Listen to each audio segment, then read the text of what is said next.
Hello everyone and welcome back to the Pirate Spiel. I hope you all are doing great and I hope you are ready to hear a really interesting and kind of tricky story. So let's jump right into it. I'm Bailey Shields and I will be telling you a tale today.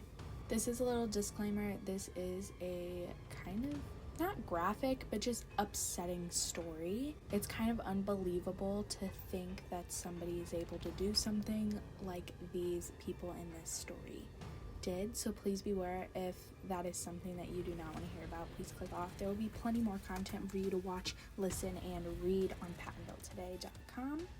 So let's just jump into it. So this story is about the murder or suspected murder of Mikayla Jones. This is not a 100% closed case as of right now. It's still kind of active. It happened earlier this year. And as far as any updates that I have been able to find, they are still working on collecting evidence for this trial. So let's get into it. Mikayla Jones was a teen from Farmington, Missouri. If you don't know where that is about an hour and 15 to 30 minutes south of here.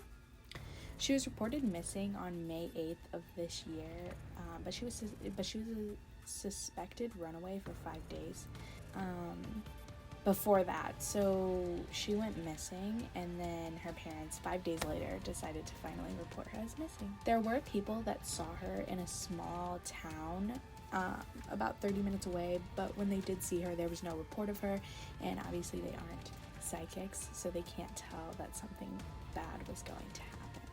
Our SRO officer, Officer Mooney, has been a super good resource for me to understand more about cases that I research, and he told me that police officers usually start investigating immediately, but the problem is she was not a minor, and it was 5 days after she had went missing. So that window of her being able to be found alive was slim to none.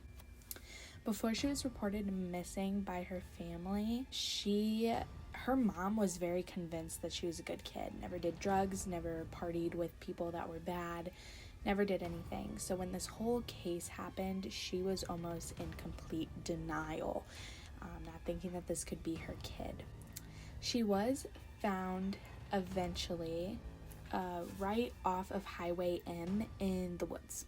She was found not alive. She was found dead in Washington County on May 20th.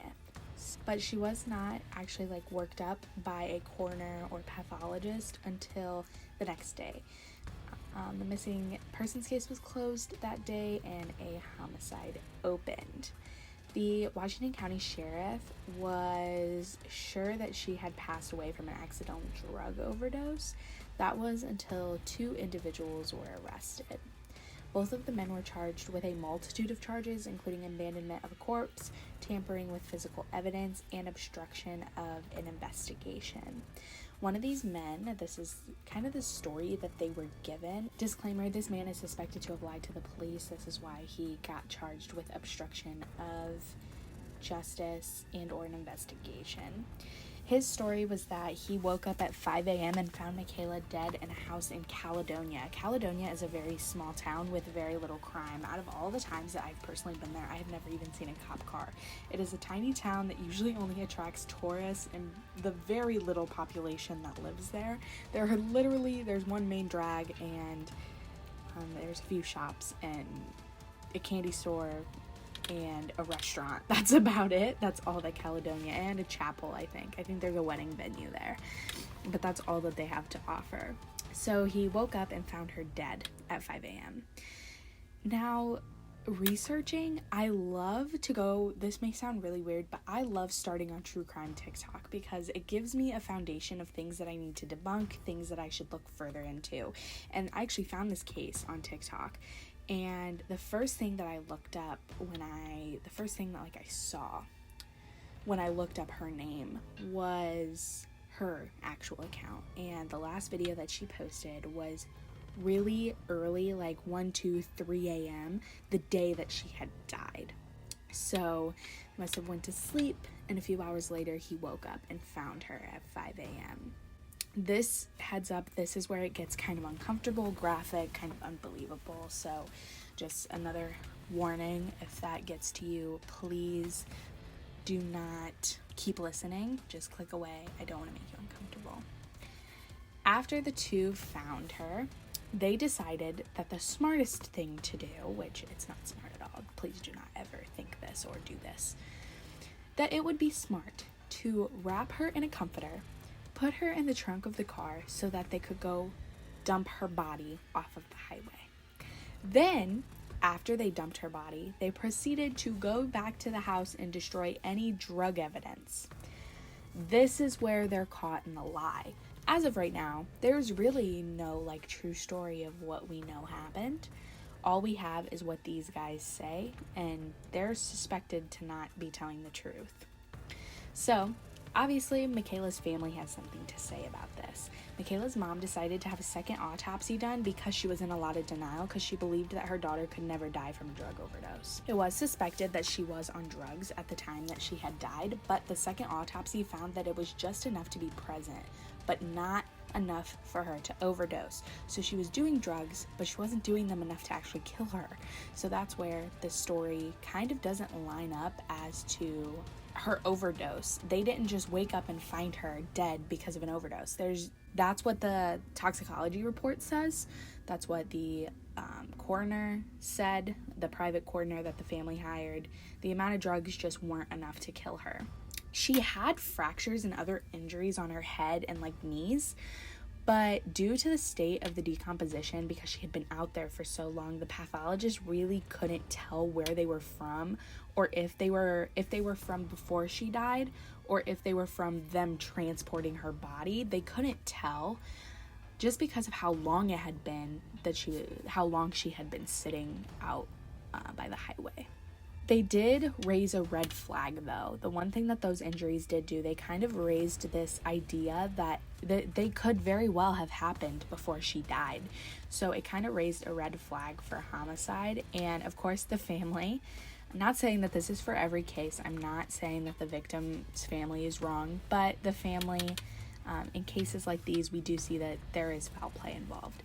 With these two men also being involved. These two men are also grown, in their 20s. They aren't teenagers like she was. She was just freshly 18,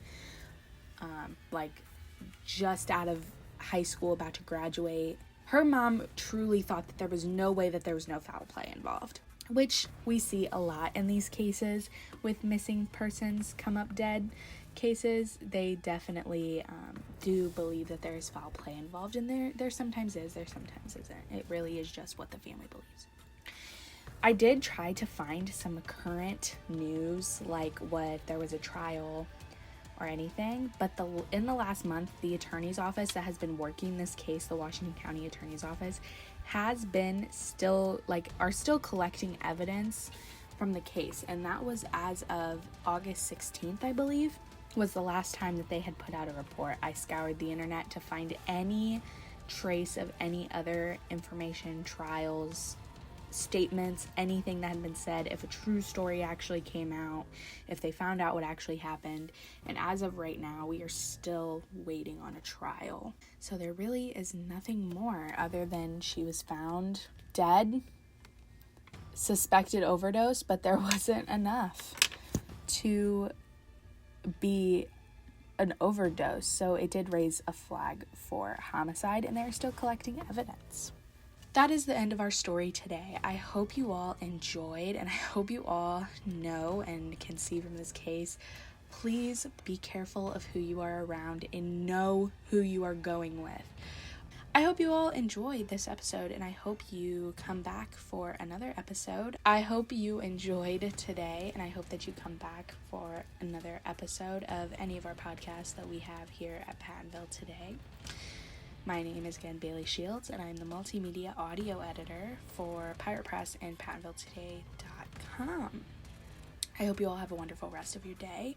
Happy listening to any other podcasts that you may or may not listen to. Bye!